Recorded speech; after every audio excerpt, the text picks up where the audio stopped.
if you could give us an impression just of how you feel about teaching grammar. How do you feel about teaching grammar? Does it excite you? Does it, do you dread teaching grammar? How do you feel about it? Well, teaching grammar is a challenge, is always a challenge. So some teachers find it quite easy to handle, and some teachers feel a little bit not really okay to teach grammar. So to me, teaching grammar is usually a fun and engaging activity and task since it helps my students to be able to communicate and talk and write accurately. I really like teaching grammar. I don't know about you, Shey, but I feel the same way as our friend Amir here regarding grammar instruction. I love it. I know you do. For me, well, it's not my favorite. But it's a necessity, something that all language teachers, all English language teachers end up having to tackle at one point or another. As they say, a necessary evil. Aw, come on. I'm kidding. I don't hate teaching grammar, but it's definitely something I don't relish, But our guest Amir has some great ideas on how to make grammar teaching more engaging and effective. He sure does.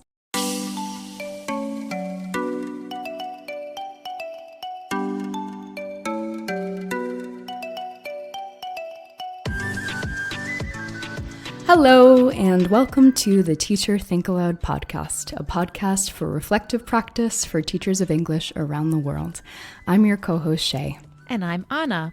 So, who is this mysterious Amir? My name is Amir Houssein Khoobru. My pronouns are he, him, his. I'm a teacher in Iran, based in Tehran. I teach English to students at schools, different language institutes, and also some one-on-one classes. We are so fortunate to count Amir among our friends of the podcast. He's such a superstar. Oh, yeah. He's the CEO and one of the main teacher trainers of Teach for Iran, which provides professional development for local teachers. Amir also teaches business English and IELTS prep courses and does educational consulting. I met him while facilitating an exchange program called Developing Digital Citizenship, a PD opportunity for in-service teachers with iEarn USA, the International Education and Resource Network. He stood out to me as being so incredibly dedicated to his craft as an English teacher and just a wonderful human overall. I'm just amazed by Amir and by all of the wonderful Iranian teachers and students I've met over the years. And I'm so glad you met Amir, Shey, and have brought him into our community. As usual, we threw him an icebreaker question, and oh my gosh, we loved his answer. If you could have any superpower that you want, any superpower, what would it be? Oh my God. that's a tricky one. If I could wake up with a superpower, I would choose an ability to be able to stop the time. So That's awesome. Yeah, that I would stop the time, travel, visit other places. Yeah. Get some sleep, watch some movies, listen to some music, and then I just press on resume, and then the time will continue. That sounds great. I think we could all use that, Amir. We would all benefit from this one, wouldn't we? Oh my gosh, yes. Always envious of Hermione Granger and her time turner. Yes, imagine what we could accomplish. I know. But I also like that Amir is emphasizing that we can use that time to rest and reflect more, just to slow things down a little with those extra hours in the day. Agreed. If everything weren't so compressed and supercharged, maybe we could use the extra time to take a much-deserved break. One can dream. So let's hear more of Amir's thoughts on teaching grammar. Teaching grammar usually inspires me when it is integrated with other things like some games, some activities, some tasks that my students usually enjoy. If we just look at grammar like isolated formulas, like subject, verb, object, then it can be really boring. But if we integrate them with some games, with activities, well, that can be totally fun. Yeah. And that's exactly, I think, why a lot of teachers shy away from grammar is because they think it's really boring and it's hard to explain. And, so I think this leads into our next question, right, Shey? Yeah. So, Amir, I want you to, imagine that you're trying to convince teachers to teach grammar communicatively, right? Instead of teaching rote formula or doing rote activities with students, why teach grammar communicatively? What are the advantages of that? Well, we're nearly in 2023. And oh my. That's Yeah. a good reason. Yeah. And things have changed a lot. In today's world, communication matters a lot. I don't want to say that other ways of teaching grammar was wrong, but they were good for their time. So there was a time when English language was just for, I don't know, translation, reading articles, academic stuff. But these days, most of people use language or use English language as a tool to communicate. So everything we're teaching should be in a communicative way. Like if you're teaching vocabulary, grammar, reading, listening, whatever, we have to include the element of communication in our instruction and teaching. I love that Amir is really emphasizing function over form here. That really is the argument for communicative grammar teaching versus grammar translation method, right? Yeah. Form does support function, but since communication is the goal, it's more important to embed grammatical forms into their communicative purpose. Kind of like what we discussed in our episode on drama in the classroom with Richard, episode 30. Totally. So what are some of the challenges, though, of teaching grammar communicatively, you think? Well, the first challenge is that a lot of teachers are not equipped with the skill of teaching grammar communicatively. So they do some modeling things from the things that the teachers used to do. Basically, teachers in the past didn't teach grammar communicatively. So they saw their teachers and they want to do the same things to the students, and then it doesn't work. We need to train teachers how to teach grammar communicatively. This is the first one. The other one is just some stereotypes, some cliches that if I start teaching grammar communicatively, it's not going to work. Students don't feel like they're learning. They have to write the formulas always. These are some myths in teaching grammar that we need to just cope with. Yeah. Nice, Amir. I think one point that I want to add, and I can speak, from experience as a native English speaker who sometimes has to teach grammar, well, like a lot of time, right? There's this sort of assumption that because you speak the language, you know all of the grammar of that language. So unless you have really clear skill development in that area, often native speakers are under-equipped to teach grammar. So at least for me, that's sort of something that makes me feel intimidated by teaching grammar. I always feel like I'm missing something. Yeah, honestly, teachers whose first language is not English, who had to learn English, as a second, third, fourth, fifth language, whatever it is, they know the grammar better. Absolutely. than us native teachers. And so that's intimidating. But teaching it communicatively, I really like what you said about how teachers will teach the way that they were taught. Right? Yeah, that's it. That's one of the challenges there, is really getting out of that mold. Yes. And having the tools to actually come up with activities that are communicative, that will tap into grammar, that's unfamiliar because you never experienced it as a student, right? It's really hard. Exactly. Exactly. And our teachers were teaching us years ago. And in that time, everything was different. Communication was totally another concept. Things have changed, and we need to teach everything in a modern way for today's world, for today's needs. and according to today's rules. Yeah. And, there's this question of buy-in, right? So first getting teachers to shift their mentality when it comes to how to teach grammar and best practices for that. But also you mentioned, Amir, the students thinking like they're not learning anything because they're not, reading formulas or practicing with fill in the blank activities, right? So that buy-in on all ends is necessary.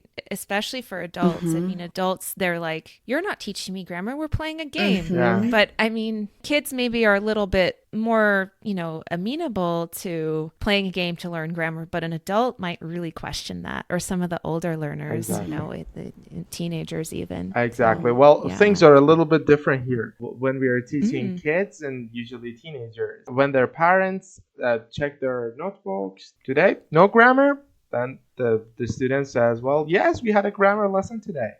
And then the parent says, well, I see nothing here. Bad teacher. And so, what your teacher is doing, I don't know.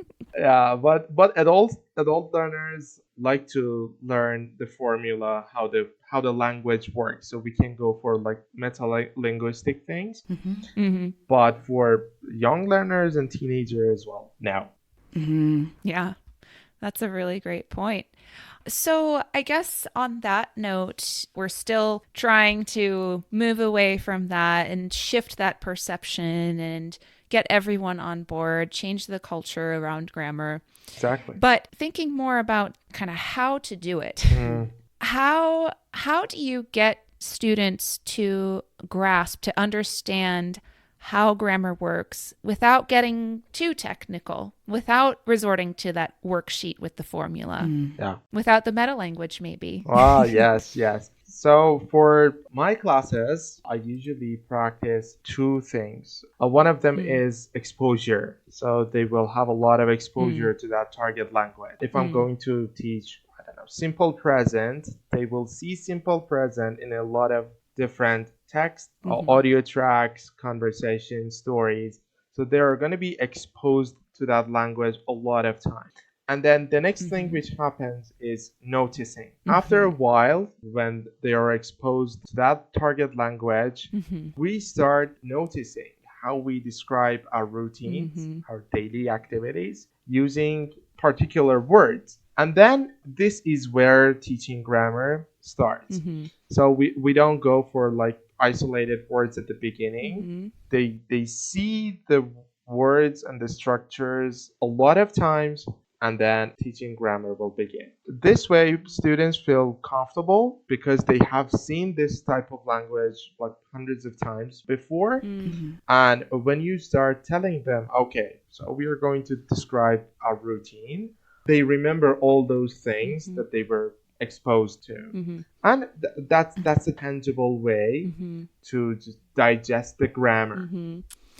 Oh my gosh, Amir, you're a man after my heart. I love teaching grammar, and all of these second language acquisition concepts that you're talking about. Like, I'm a huge SLA fan, and talking about noticing, like, all of this is just making me think about, how exciting second language acquisition is. And like, noticing is something that I think is just super important, and that takes some intentionality, not to just be like, this is what we're learning and now let's read a text that has that. You're starting in a more inductive way. Are you doing any highlighting of those forms just to make them notice it while they're reading in the first place? We do highlighting. We do some color coding things. Sometimes we go for circling, underlining. So we do these kind of things for noticing. I love that use of color coding in annotation. Now I'm gonna get all excited about color coding for learning. Yeah, the sort of implicit and inductive teaching that Anna mentioned. Yeah. So as an extension of that, Amir, do we want students to learn the meta language when it comes to grammar? Do they need to be able to name things explicitly? Well, it depends. It depends on the level of cognition of learners. So when we're dealing with young learners, so like people or students between the age of 7 to 12, since they're not cognitively fully developed, so we don't go for metalinguistic words. We don't say this is verb, this is adjective, this is adverb. We go for grammar in a just indirective way. We use different colors, we use different structures. But for older students, like teenagers and above, we do say the things like this is the verb, this is the main verb, this is the auxiliary. Adult learners actually love to know these things. I don't know what it is like in the US, but in Iran, adult learners love to know everything. So when I say, well, it is present progressive, they really like to know the name of the grammars, the name of the part of the speech, different things. So they really like to learn. Yeah, I've had sort of like the full spectrum within adult learners and their attitudes towards grammar. I do recall students really wanting to know the names of things so that they could show off later to their friends and be like, you just used the present progressive. But then there are others that are like, why do I need this? Do I really need to know what it's called? You know? Yeah, I think like with adult learners, they want to be able to have a conversation with you about it. So I've had, I am such a grammar nerd. I like talking about grammar. I like knowing the meta language. I like being able to speak in detail about what is happening in this sentence. Why is this happening? And so with adults, I've had some really great conversations where they ask me why. And because they know some of the meta language, I'm able to tell them why, answer their question. And they're able to see that it all makes sense together. Because I think that's what adults want, is they want it to make sense. They want the rules. They want to know how it all connects. But I think that the goal isn't the meta language, right? Exactly. Yeah. The goal is the concept and the communication, while metalinguistic words are just something to know more about that grammar. So I guess with that in mind, you've kind of somewhat addressed this, but I'm interested to know if you think there's space for more traditional grammar instruction and practice in the classroom. What are the scenarios where you might want to rely on traditional grammar instruction? Do you ever rely on gap fills or the very traditional kinds of exercises? And if so, when is that? Why would we use a gap fill in a certain situation when there might be a communicative task that would also work? Well, we usually do them right after we teach a new language item. So when we teach, I don't know, can and can't. So in order to fix that in our students' mind, we do a very small gap fill, or we call it controlled practice. And then when we are done with the controlled practice, then we will go for like communicative tasks and activities. That's just for fixating those rules in students' mind. And then we will go for communication, speaking, writing, whatever. Yeah. That's the only place we use these traditional ways of practice. Absolutely. I mean, again, you're tapping into the very foundations of, how second language acquisition works, going from controlled practice to productive use of a form. Like that's very gradual, so that you're really releasing them and providing them more ownership of the form over time, moving from a drill, more like a drill, to something very communicatively based that allows them to explore and commit errors that are an important part of the learning process. And I think you're also speaking here to the importance of mixed methods. Exactly. Amir's a master lesson planner. I can just tell from this conversation, Yeah. We try to follow the steps of a meaningful framework to teach. So we would go for like a controlled practice first, right after the teaching, in order to fixate the structures in our students' mind. Then we will go for a less controlled practice where students have a little bit more freedom to use the language. And then finally, we go for production community. Wow, there's so much in here. Amir really nailed it on the head. That gradual transition from controlled practice to free practice is really at the core of grammar acquisition. Absolutely. So then we asked Amir what his favorite approaches to communicative grammar teaching are. The things that I usually use when I want to teach grammar are some video clips, short videos, some stories, short stories, I don't know, conversations, small passages, small reading texts. So when we are dealing with short videos, so students will watch for the first time, they're going to enjoy it. They will go for the general thing they get from that video. And then little by little, we will go for exploring the language. Something that we should always bear in mind is the role of letting students make mistake and then correcting them, giving them constructive feedback. So when we pair them up to speak, they usually have some thinking time or some quiet time.